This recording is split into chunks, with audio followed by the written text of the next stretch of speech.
नमस्कार प्रेक्षकांनो, मालिकेच्या आजच्या भागामध्ये आपल्याला पाहायला मिळणार आहे शौर्य आणि ऊर्जा दोघंही चायचूच्या टपरीवरती बसलेले आहेत. आणि मग शौर्य मजेमध्ये ऊर्जाला काही काही गोष्टी सांगत असतो. ऊर्जा आणि शौर्य यांच्या गप्पा रंगलेल्या असतात. चहा पीत पीत, खारी खात हे सगळं दोघांचं मजेमध्ये चालू असतं. ऊर्जा पण शौर्यासोबत बोलत असते आणि त्याचबरोबर शौर्यसुद्धा ऊर्जाला सांगत असतो. छान अशा जनरल गप्पा आहेत, त्याच्यामध्ये असं खास असं काही नाही आहे. दोघंही मस्त मजेमध्ये गप्पा मारत आहेत आणि चायचुईवाला जो आहे तो बोलत असतो. म्हणजे पैसे देण्यावरून त्यांच्या दोघांचं बोलणं चालू असतं. कारण ऊर्जा 750 रुपये घे म्हणून मागं लागलेली असते शौर्याच्या, आणि त्याच्यामुळेच या दोघांचं हे सगळं बोलणं चालू आहे. मग आता ऊर्जा आणि शौर्य दोघंही एकत्र बसलेले आहेत, खारी खात आहेत आणि अक्षरशः एका कपामध्ये चहा घेतलाय आणि त्याच्यामध्ये बुडवून खारी खात आहेत. ह्या गोष्टी सुद्धा आपल्याला पाहायला मिळत आहेत. तर इकडे शौर्य आणि ऊर्जा चहा पित आहेत, खारी खात आहेत, गप्पा मारतायत आणि नेमकं त्याच वेळेस एक गोष्ट घडते आणि ती म्हणजेच तिथे मंग्या आलेला असतो. आणि मंग्या हे सगळं पाहतो. मंग्याला खरं तर खूप राग आलेला असतो. त्याला अजिबात पटलेलं नसतं की हे सगळं काय चाललेलं आहे. आणि त्याचबरोबर मंग्या म्हणत असतो की काहीही झालं तरीही या दोघांना मी एकत्र येऊ देणार नाही. मंग्याला या गोष्टीचा खूप त्रास होत असतो. मंग्याचं असं म्हणणं असतं की नाही, जरी काही झालं तरीही हे दोघं एकत्र येता कामा नयेत, मी यांना एकत्र येऊच देणार नाही. एवढा मंग्या हट्टाला पेटलेला असतो. आणि त्याचबरोबर मंग्याला राग येत असतो आणि इकडे शौर्य आणि ऊर्जा दोघंही मस्त एन्जॉय करत असतात.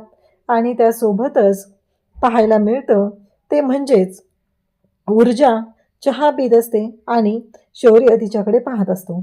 त्यानंतर ऊर्जाच्या हातातला कप आता शौर्याच्या हातात आहे आणि तोही तो चहा पित आहे. या सगळ्या गोष्टी चाललेल्या असतात. आणि त्याचबरोबर इकडे मंग्या हे सगळं पाहतो. त्यानंतर शौर्य म्हणतो की चल मी तुला सोडायला येतो. ऊर्जाचं म्हणणं असतं की नको येऊस, पण शौर्य काही ऐकत नाही. शौर्य म्हणतो की चल, मी काकूंना शब्द दिलाय ना, त्यामुळे मी तिथंपर्यंत तुला सोडायला येणार आहे, असं सांगितलं जातं. मग तो चाळीच्या गेटपर्यंत सोडायला येतो. तिथं आल्यानंतर शौर्य आणि ऊर्जा दोघंही एकमेकांबरोबर बोलत असतात. शौर्य ऊर्जाकडे पाहत असतो आणि त्यासोबतच मंग्या तिथे मागं आलेला असतो. मंग्या म्हणत असतो की नाही, काहीही झालं तरीही या दोघांना मी एकत्र येऊ देणार नाही. काहीही असलं तरीही हे दोघं एकत्र येता कामा नयेत, एवढाच हट्ट आता मंग्याने धरलेला आहे. मंग्याला खरं तर राग येत असतो. शौर्य आणि ऊर्जाने एकत्र येऊ नये यासाठी मंग्याची ही सगळी नाटकं चाललेली असतात. शौर्य आता ऊर्जाला सोडतो. ऊर्जाला म्हणत असतो की मी तुला आज सोडायला येतो, पण ऊर्जा मात्र ऐकत नसते. ऊर्जा म्हणत असते की नाही नको शौर्य, जाईल मी, काहीच गरज नाही हे सगळं करायची, असं तो सांगत असतो. परंतु मंग्या हे सगळं पाहतो आणि मंग्याला राग येतो. मंग्या म्हणतो की नाही, मला या सगळ्याचा शोध घ्यावाच लागणार आहे, याच्या मागावर गेलं पाहिजे, ह्याला सोडत नसतो आता. आणि मग इकडे मंग्या त्या दोघांच्या मागे येतो. त्याचबरोबर शौर्य रिक्षातून पुढे जातो आणि गाडी थांबवतो. रिक्षातून तो उतरतो आणि आता मात्र मंग्याला धक्का बसतो की हा इथे का उतरला, याने इथं उतरण्याचं काय कारण आहे, हा प्रश्न मंग्याला पडलेला असतो. मंग्या पाहतो. मंग्या म्हणतो की नाही, काहीतरी वेगळं आहे, मला शोध घेतला पाहिजे. शौर्य उतरतो, गाडीत बसतो आणि गाडीत बसून निघून जातो. मंग्या म्हणतो म्हणजे ह्याने ऊर्जाला सांगितलेलं दिसत नाहीये की याच्याकडे गाडी आहे किंवा हा गाडीने येतो जातो, म्हणजे हा श्रीमंत बापाचा मुलगा आहे, ही गोष्ट ऊर्जाला माहीत नाहीये दिसतं, म्हणून याने हा सगळा गोंधळ घातलेला आहे. आता ह्या शौर्याचं खरं रूप मी उद्या सगळ्यांच्या समोर आणणार आहे, असं मंग्याने ठरवलेलं असतं. शौर्य आता घरी येतो. नेमकं मंग्या त्याला हे करत असतो, पाठलाग करत असतो आणि अचानक घडतं असं की एक ट्रक येतो आणि तो ट्रकमध्ये आल्यामुळं इकडे शौर्य आणि मंग्या यांची चुकामुक होते. शौर्य तिथून निघून जातो आणि मंग्याला कळतच नाहीये की ह्या सगळ्या गोष्टी काय झाल्या. आणि मंग्या मात्र पाहतच राहतो. मंग्यालाच कळतं की हा निघून गेला. शौर्याला माहीतच नसतं की मंग्या त्याचा पाठलाग करतोय किंवा काय. इकडे ऊर्जाने आता शौर्याला फोन केलाय, शौर्य उद्या तू घरी ये, होळी आहे उद्या. तेव्हा शौर्य म्हणतो काय संध्याकाळी, बरं संध्याकाळी येतो. तेव्हा ऊर्जाचं असं म्हणणं असतं की नाही रे, सकाळीच ये, अरे होळीची तयारी करण्यात जी मजा असते ना ती खूप भारी असते. शौर्य म्हणतो काय, होळीची तयारी? खरं तर शौर्याला हे सण वगैरे कुठल्याच गोष्टी माहीत नाही आहेत. त्याच्या घरी त्या साजऱ्याही केल्या जात नसतात. आणि म्हणूनच शौर्यला खरं तर धक्का बसलेला असतो आणि या सगळ्या गोष्टी घडत असतात. खऱ्या अर्थाने हे सगळं चालू झालेलं असतं. आणि मग मात्र इकडे हर्षवर्धनला खरं तर खूप राग आलेला आहे. हर्षवर्धनला ही गोष्टच पटत नाही आहे की जे काही घडत आहे ते का ही अशी माझ्या हात धुवून मागं लागली आहे आणि ही मुलगी मला का शांत राहू देत नाही आहे. पहिल्या हिअरिंगच्या वेळेस मला वाटलं होतं की सगळं व्यवस्थित होईल, ही पुन्हा कोर्टात उभी राहणार नाही आहे, पण ही हिच्या बापासारखी चिवट निघाली. ही पुन्हा कोर्टात आली आहे आणि कोर्टात उभीसुद्धा राहणार आहे, कारण माझ्या डोक्याचं टेन्शन ही वाढवतच आहे, असं म्हणणं सुरू असतं.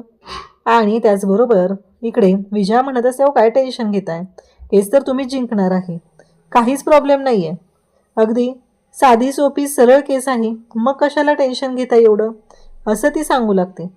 तेव्हा मात्र इकडे विजयाला हर्षवर्धन म्हणत असतो, हो साधी सोपी सरळ केस आहे, जिंकणार मी आहे, सगळ्या गोष्टी मला माहिती आहेत, परंतु ह्या ऊर्जा शिंदेने माझ्या डोक्याला नुसता ताप दिलेला आहे, मला कळतच नाही आहे की मी तिच्याबरोबर हे कसं हँडल करू, असं इकडे हर्षवर्धन बोलत असतो. म्हणजे खरंच ऊर्जाने हर्षवर्धनच्या शिट्ट्या वाजवलेल्या आहेत आणि हर्षवर्धनची झोप उडवलेली आहे, हे आपल्याला पाहायला मिळतं.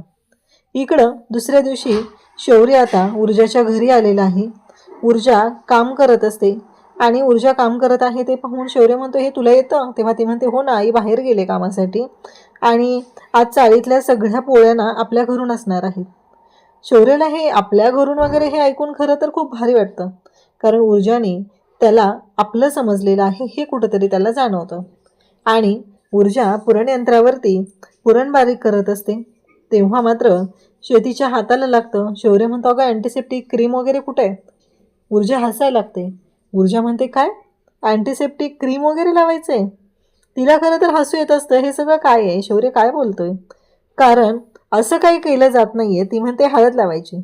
ऊर्जाला शौर्य म्हणतो, काय हळद लावायची? तेव्हा ती म्हणते, हो थोडं तर हे लागलेलं आहे ना, मग त्याला काय गरज आहे, हळद लावली तरी पुरेशी आहे, असं सांगितलं जातं. आणि तेव्हा मात्र शौर्य म्हणतो की ठीक आहे, मग हळद लावतो आणि फुंकर मारतो. तेव्हा तो तिला म्हणतो की दे इकडे, मी करू लागतो. आणि मग मात्र शौर्य आता ऊर्जाला मदत करत आहे या सगळ्या गोष्टी करण्यासाठी. परंतु शौर्याला माहीतच नाही आहे की पुरण यंत्रामध्ये पुरण कसं बारीक करायचं असतं, कारण त्याला पुरण यंत्राची फिरकी पण बसवता येत नसते. तेव्हा ऊर्जा म्हणते की शौर्य, तुला एवढं पण माहीत नाही आहे का? तेव्हा शौर्य म्हणतो, नाही माहिती गं, आमच्या घरी असं नाहीत पुरण बारीक करत. मग ऊर्जा विचारते, काय झालं, तुमच्या घरी होळी नसते? तेव्हा शौर्य सांगतो की नाही. मग तुझ्याही पोळ्या बनवत नाही आहे का? तेव्हा तो म्हणतो की नाही. आता ऊर्जाला प्रश्न पडलेले असतात, कुठे तुझं घर, काय करतात तुझे बाबा, असे अनेक प्रश्न ऊर्जा त्याला विचारत असते. आणि शौर्यला ती दाखवूनही देत असते की कशा पद्धतीने हे सगळं केलं जाणार आहे. फायनली पुरणयंत्र बसतं आणि मग शौर्य ऊर्जाला सांगू लागतो की आज पुरण टाक, मी बारीक करून घेतो. कारण ऊर्जाने सांगितलेलं आहे की अख्ख्या चाळीमध्ये आज पोळ्या द्यायच्या आहेत, सगळ्यांच्या घरी पोळ्या आपल्या घरून जाणार आहेत, असं आईने ठरवलेलं आहे आणि त्यामुळं हा जो सोहळा आहे तो करायचा आहे, असं सांगितलं जातं.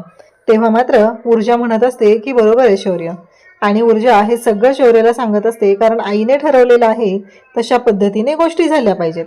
इकडे दिव्या म्हणत असते की चला, आयती संधी मला चालून आलेली आहे, काहीही झालं तरीही मला आता गेलं पाहिजे आणि या संधीचं सोनं गेलं पाहिजे, म्हणून तिने दागिने काढलेले असतात. कारण आता चाळीत जायचं, ऊर्जाला सांगायचं, ऊर्जाला ठणकावून सांगायचं की ऊर्जा, तू ही केस मागे घे, ही केस तू लढायची नाहीस, असं तिला सांगायचं, असं दिव्याने ठरवलेलं असतं.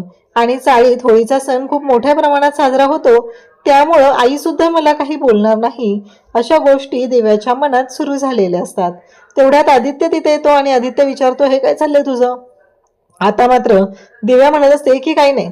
आणि इकडे हर्षवर्धनला आता फोन आलेला आहे आणि फोनवरती सांगत आहे भजन की काल तुम्ही जे काम सांगितलेलं होतं ते काम पूर्ण केलेलं आहे. आणि शौर्य तिथे गेला होता सिटी हॉस्पिटलला, माहिती आहे, पण त्याहीपेक्षा गोष्ट मोठी म्हणजे पद्मा तिथे ॲडमिट नव्हती आणि मी काही माणसं पद्माच्या पार्टीवर ठेवलेली होती, त्यांच्याकडनं मला असं कळलेलं आहे की कालच त्यांना पद्मा दिसली होती आणि पद्मा कुठेही ॲडमिट वगैरे नाही. हे ऐकल्यानंतर हर्षवर्धन पाहतच राहतो. म्हणजे हर्षवर्धन म्हणतो की खरंच मी शौर्यवर उगीच संशय घेतला, इकडे ऊर्जाच्या मात्र प्रश्नांचा भडीमार सुरू झालेला असतो. ऊर्जा प्रश्नावर प्रश्न शौर्याला विचारत असते आणि तेवढ्यातच मंग्या तिथे येतो आणि मंग्या म्हणू लागतो की हे काय काम करत बसलाय हा इथे. तेव्हा शौर्य सांगते की नाही रे मंग्या, अरे पुरण करायचंय ना, पोळ्या करायच्या आहेत, माझ्या हाताला लागलंय ना, म्हणून शौर्य मला मदत करतोय. मंग्या म्हणतो हे असलं काम काय करत बसलाय, चल बाहेर लय काम आहेत आपल्याला, फाट्या आणायच्या आहेत, एवढं सगळं करायचंय, ते करूया, हे काय करत बसलायस तू, असं मंग्या सांगू लागतो. तेव्हा मात्र शौर्य म्हणतो की चालेल, चल मजा येईल, असं शौर्य म्हणतो. शौर्यला कुठं माहितीये की बाहेर नेऊन मंग्या त्याला धुणार येते. तेव्हा ऊर्जा म्हणते नाही रे मंग्या, जा तू, कारण तो इथेच काम करतोय, त्याला करू लागू दे मला, असं तो मंग्याला सांगतो.